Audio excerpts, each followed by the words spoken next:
क्या आपने कभी महसूस किया है कि आप मेहनत तो बहुत करते हैं, लेकिन जिंदगी में वैसा परिणाम नहीं मिल रहा जैसा आप चाहते हैं? कई बार हम सही काम करते हैं, फिर भी आगे नहीं बढ़ पाते। इसकी सबसे बड़ी वजह होती है हमारी आदतें। 10 habits of highly effective people एक ऐसी किताब है जो हमें बाहर की दुनिया नहीं, बल्कि पहले खुद को बदलना सिखाती है। ये किताब बताती है कि सफलता कोई एक दिन का चमत्कार नहीं होती, बल्कि सही सोच और सही आदतों का नतीजा होती है। इस वीडियो में हम इन 7 आदतों को बेहद आसान और सरल हिंदी में समझेंगे, ताकि आप इन्हें अपनी रोजमर्रा की जिंदगी में अपना सकें। अगर आप सच में अपनी सोच, व्यवहार और जिंदगी को बेहतर बनाना चाहते हैं, तो ये वीडियो आपके लिए है। पहली आदत, प्रोएक्टिव बने। ये हमें ये सिखाती है कि इंसान की जिंदगी उसके हालात नहीं, बल्कि उसके फैसले तय करते हैं। आमतौर पर हम अपनी परेशानियों के लिए दूसरों को दोष देते हैं। कोई कहता है मेरी किस्मत खराब है, कोई कहता है हालात ही ऐसे थे, तो कोई समाज, सरकार या अपने परिवार को जिम्मेदार ठहराता है। लेकिन सच ये है कि सफल लोग ऐसा नहीं सोचते। वे जानते हैं कि हर स्थिति में उनके पास एक चीज हमेशा होती है, चुनाव करने की आजादी। प्रोएक्टिव इंसान वो होता है जो हालात के अनुसार नहीं, बल्कि अपने मूल्यों के अनुसार काम करता है। अगर बारिश हो जाए तो वो कोसता नहीं, छाता निकालता है। अगर किसी ने गलत बोल दिया तो वो तुरंत गुस्सा नहीं होता, बल्कि सोचता है कि मुझे कैसे प्रतिक्रिया देनी है। यही फर्क होता है रिएक्टिव और प्रोएक्टिव व्यक्ति में। रिएक्टिव इंसान भावनाओं के बहाव में बजाता है, जबकि प्रोएक्टिव इंसान खुद पर नियंत्रण रखता है। इस आदत का सबसे बड़ा आधार है हमारी भाषा। जब हम कहते हैं मैं मजबूर हूं, मेरे बस में नहीं है, मैं क्या कर सकता हूं, तो हम खुद को कमजोर बना लेते हैं। इसके उलट जब हम कहते हैं मैं कोशिश कर सकता हूं, मैं रास्ता ढूंढूंगा, मैं जिम्मेदारी लेता हूं, तब हमारी सोच भी मजबूत हो जाती है। शब्द सिर्फ बोलने के लिए नहीं होते, वे हमारी मानसिकता को दर्शाते हैं। प्रोएक्टिव बनने का मतलब ये नहीं कि हर चीज हमारे कंट्रोल में है। नहीं, बहुत सी चीजें हमारे हाथ में नहीं होती, लेकिन उन चीजों पर हमारी प्रतिक्रिया हमेशा हमारे हाथ में होती है। कोई आपको अपमानित करे, ये उसके हाथ में है, लेकिन उस अपमान को दिल पर लेना या नहीं लेना, ये आपके हाथ में है। यहीं से इंसान की असली ताकत शुरू होती है। जब आप अपनी जिंदगी की पूरी जिम्मेदारी खुद लेने लगते हैं, तब धीरे धीरे आप शिकायत करना बंद कर देते हैं। आप बहाने नहीं बनाते, आप समाधान ढूंढने लगते हैं, और यही सोच आपको आम लोगों से अलग बनाती है।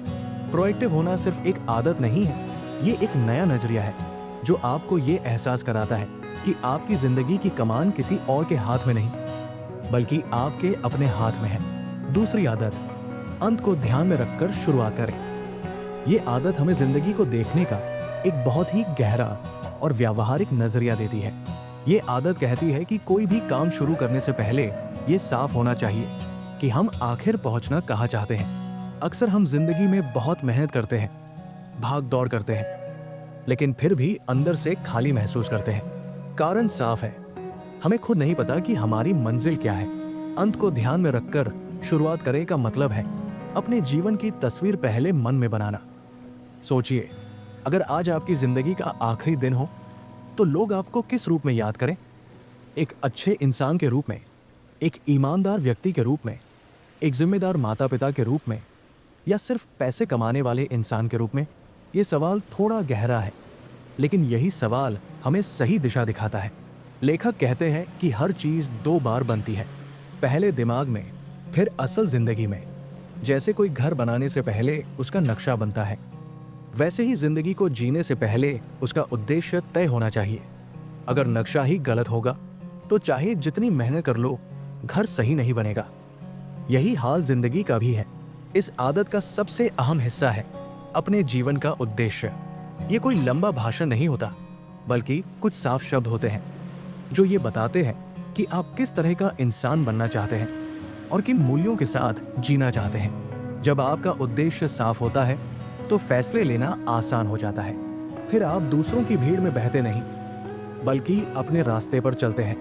अक्सर लोग दूसरों की उम्मीदों के हिसाब से जिंदगी जीते हैं। माता पिता क्या चाहते हैं, समाज क्या कहेगा, लोग क्या सोचेंगे, इन्हीं में उलझकर इंसान खुद को भूल जाता है। अंत को ध्यान में रखकर शुरुआत करें, हमें याद दिलाता है कि ये आपकी जिंदगी है और इसकी दिशा तय करने का हक भी आपका है। जब आपके मन में अंत की तस्वीर साफ होती है, तब हर दिन का छोटा कदम भी मायने रखने लगता है। आप बिना वजह की दौड़ से बाहर निकलते हैं और सच में जरूरी चीजों पर ध्यान देना शुरू करते हैं। यही आदत आपकी जिंदगी को बिखरने से बचाकर एक साफ दिशा देती है। तीसरी आदत, पहली चीजों को पहले रखें। ये आदत हमें सिखाती है कि जिंदगी में व्यस्त रहना और सही काम करना दोनों एक जैसी चीजें नहीं हैं। अक्सर हम दिन भर भाग दौड़ करते रहते हैं। फोन, सोशल मीडिया, छोटे छोटे काम, लोगों की फरमाइशें, सब कुछ चलता रहता है। रात को थक कर बैठते हैं और सोचते हैं, आज तो बहुत काम किया, लेकिन भीतर से एक आवाज आती है कि जरूरी काम तो रह ही गए। पहली चीजों को पहले रखे का सीधा सा मतलब है, जो सच में महत्वपूर्ण है उसे प्राथमिकता देना। ये आदत हमें टाइम मैनेजमेंट नहीं बल्कि लाइफ मैनेजमेंट सिखाती है। समय तो सबके पास बराबर होता है, फर्क इस बात का है कि हम उसे किस पर खर्च करते हैं। कई बार हम ऐसे कामों में उलझे रहते हैं जो तुरंत जरूरी लगते हैं, लेकिन लंबे समय में कोई खास फर्क नहीं डालते। लेखक बताते हैं कि जिंदगी में कुछ काम जरूरी होते हैं और कुछ सिर्फ दिखावे के लिए, जैसे अपने स्वास्थ्य का ध्यान रखना, रिश्तों को समय देना, खुद को बेहतर बनाना। ये काम तुरंत दबाव नहीं बनाते, लेकिन अगर इन्हें नजरअंदाज किया जाए तो बाद में बड़ी समस्याएं बन जाते हैं। समझदार इंसान वही होता है जो शोर मचाने वाली चीजों के बजाय चुपचाप जरूरी कामों को चुनता है। इस आदत की सबसे बड़ी चुनौती है ना कहना। जब आप हर किसी को खुश करने की कोशिश करते हैं तो अंत में खुद से धोखा कर बैठते हैं। हर हाँ की एक कीमत होती है और कभी कभी सही चीजों के लिए गलत चीजों को मना करना जरूरी होता है। जब आपकी जिंदगी का उद्देश्य साफ होता है, तब प्राथमिकताएं तय करना आसान हो जाता है। आप जानते हैं कि किसे समय देना है, किससे दूरी बनानी है और किस चीज को टाल देना है। धीरे धीरे आपकी जिंदगी में तनाव कम होता है और संतुलन बढ़ता है। ये आदत हमें याद दिलाती है कि अनुशासन कोई बोझ नहीं बल्कि आजादी की चाबी है। जो इंसान आज सही चीजों को पहले रखता है, वही कल सुकून और सफलता दोनों का आनंद ले पाता है। चौथी आदत, जीत जीत की सोच रखें। ये आदत हमें रिश्तों और व्यवहार की एक बहुत ही परिपक्व सोच सिखाती है। आमतौर पर हम जिंदगी को मुकाबले की तरह देखते हैं, या तो मैं जीतूं या तुम जीत जाओ। कहीं कहीं तो सोच यहाँ तक पहुँच जाती है कि अगर मैं जीत रहा हूँ तो सामने वाला हारे, तभी मजा है। लेकिन थिंक विन विन इस पूरी सोच को बदल देता है। विन विन का मतलब है ऐसा समाधान जिसमें दोनों पक्ष संतुष्ट हो। ये कोई चालाकी नहीं बल्कि ईमानदारी पर टिकी हुई मानसिकता है। इसमें न किसी को दबाया जाता है, न किसी से समझौता जबरदस्ती करवाया जाता है। ये आदत सिखाती है कि दुनिया में अवसरों की कमी नहीं है। अगर एक इंसान आगे बढ़ेगा तो दूसरे का नुकसान जरूरी नहीं। अक्सर रिश्ते इसलिए टूटते हैं क्योंकि हम सिर्फ अपना फायदा देखते हैं। ऑफिस में हो, बिजनेस में हो या घर परिवार में, जब सोच मैं पहले की हो जाती है तो टकराव बढ़ने लगता है। थिंक विन विन हमें ये याद दिलाती है कि लंबे समय तक चलने वाले रिश्ते तभी बनते हैं जब दोनों पक्ष खुद को सम्मानित महसूस करें। इस आदत की जड़ होती है आत्मविश्वास और समझदारी। जब इंसान अंदर से मजबूत होता है, तब उसे दूसरों को हराने की जरूरत नहीं पड़ती। वो खुलकर बात करता है, सामने वाले की जरूरतें समझता है और फिर ऐसा रास्ता ढूंढता है जो दोनों के लिए सही हो।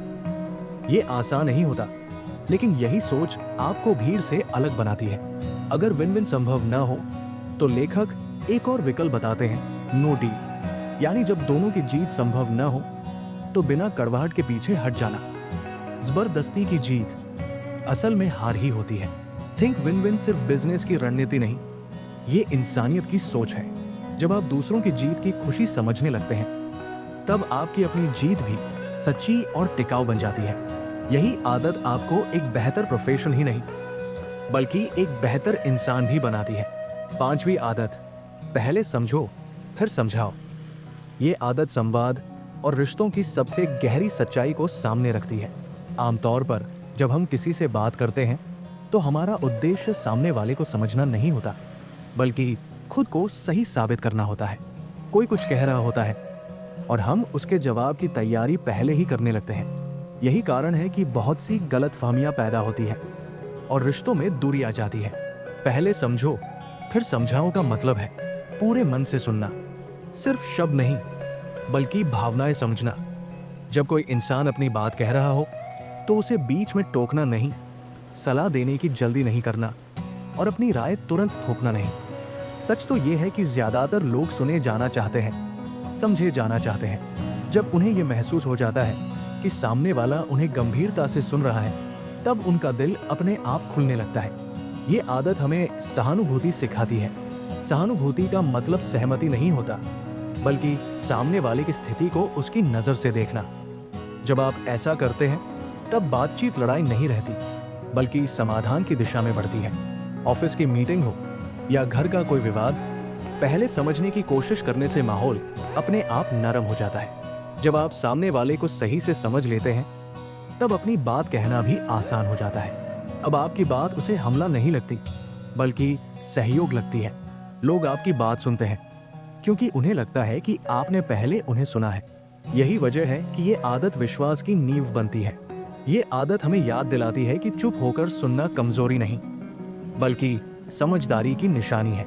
जो इंसान पहले समझना सीख लेता है वही बाद में सही तरीके से समझा भी पाता है, और यही सच्चा संवाद मजबूत रिश्तों की सबसे बड़ी ताकत बन जाता है। छठी आदत, सहयोग से शक्ति पैदा करें। ये आदत हमें यह समझाती है कि अकेले की ताकत सीमित होती है, लेकिन जब सही लोग सही सोच के साथ मिलते हैं तो असंभव भी संभव हो जाता है। सहयोग से शक्ति पैदा करें का मतलब है 1+1 3 या उससे भी ज्यादा। यानी जब अलग अलग सोच, अनुभव और हुनर एक साथ आते हैं तो जो नतीजा निकलता है वो साधारण नहीं होता। अक्सर हम ये मान लेते हैं कि मेरी सोच ही सही है। अगर कोई अलग सोच रखता है तो हमें वो गलत लगता है। लेकिन सिनर्जाइज हमें सिखाती है कि अलग होना कमजोरी नहीं, बल्कि ताकत है। हर इंसान की परवरिश अलग होती है, उसका अनुभव अलग होता है, और इसी वजह से उसका नजरिया भी अलग होता है। जब हम इन फर्कों का सम्मान करना सीखते हैं तभी सच्चा सहयोग जन्म लेता है। ये आदत टीम वर्क की आत्मा है, चाहे ऑफिस की टीम हो, बिजनेस पार्टनरशिप हो या परिवार। जब लोग एक दूसरे को सुनते हैं, समझते हैं और खुले मन से विचार साझा करते हैं, तब समाधान अपने आप बेहतर निकलते हैं। यहाँ किसी की जीत या हार नहीं होती, बल्कि पूरी टीम की जीत होती है। सहयोग से शक्ति पैदा करने का सबसे बड़ा दुश्मन है अहंकार। मुझे सब आता है, मेरी बात ही सही है। ये सोच सहयोग को खत्म कर देती है। लेकिन जब इंसान ये स्वीकार कर लेता है कि वो सब कुछ नहीं जानता, तब सीखने के दरवाजे खुलते हैं और यहीं से नए विचार, नई ऊर्जा और नए रास्ते निकलते हैं। 7वीं आदत, खुद को लगातार निखारते रहें।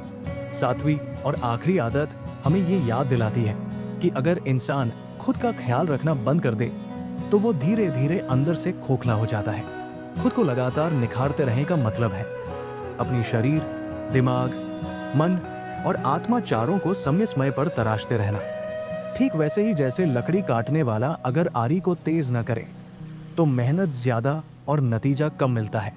अक्सर लोग इतने व्यस्त हो जाते हैं कि खुद के लिए समय निकालना उन्हें फिजूल लगता है। वे कहते हैं अभी टाइम नहीं है, काम ज्यादा है, बाद में देखेंगे। लेकिन सच ये है कि जो इंसान खुद पर काम नहीं करता वो ज्यादा दिन तक अच्छा प्रदर्शन नहीं कर पाता। थका हुआ शरीर, उलझा हुआ दिमाग और खाली मन, ये सब मिलकर इंसान की क्षमता को धीरे धीरे खत्म कर देते हैं। खुद को लगातार निखारते रहना हमें संतुलन सिखाती है। शरीर के लिए सही खाना, थोड़ा व्यायाम और पर्याप्त आराम जरूरी है। दिमाग के लिए पढ़ना, सीखना और नई चीजों को समझना। मन के लिए रिश्तों को समय देना, अपनों से खुलकर बात करना, और आत्मा के लिए शांति, चिंतन, प्रार्थना या ध्यान, जो भी आपको अंदर से सुकून दे। जब ये चारों पहलू संतुलन में होते हैं तब इंसान सच में प्रभावी बनता है। ये आदत कोई एक दिन का काम नहीं है, ये रोज का छोटा सा निवेश है जिसका फायदा पूरी जिंदगी मिलता है। जो लोग खुद को बेहतर बनाने के लिए समय निकालते हैं वे ज्यादा आत्मविश्वासी होते हैं, ज्यादा शांत होते हैं और मुश्किल हालात में भी खुद को संभाल पाते हैं। तो दोस्तों, ये थी वो 7 आदतें जो आपकी सफलता की नींव रख सकती है। याद रखिए, सिर्फ जानने से बदलाव नहीं आता, बदलाव तब आता है जब आप इन्हें अपनी जिंदगी में अमल में लाते हैं। आपको इनमें से सबसे अच्छी आदत कौन सी लगी? कमेंट्स में जरूर बताएं। अगर वीडियो पसंद आया हो तो इसे लाइक करें और ऐसे ही लाइफ चेंजिंग कंटेंट के लिए हमारे चैनल को सब्सक्राइब करें। मिलते हैं अगले वीडियो में।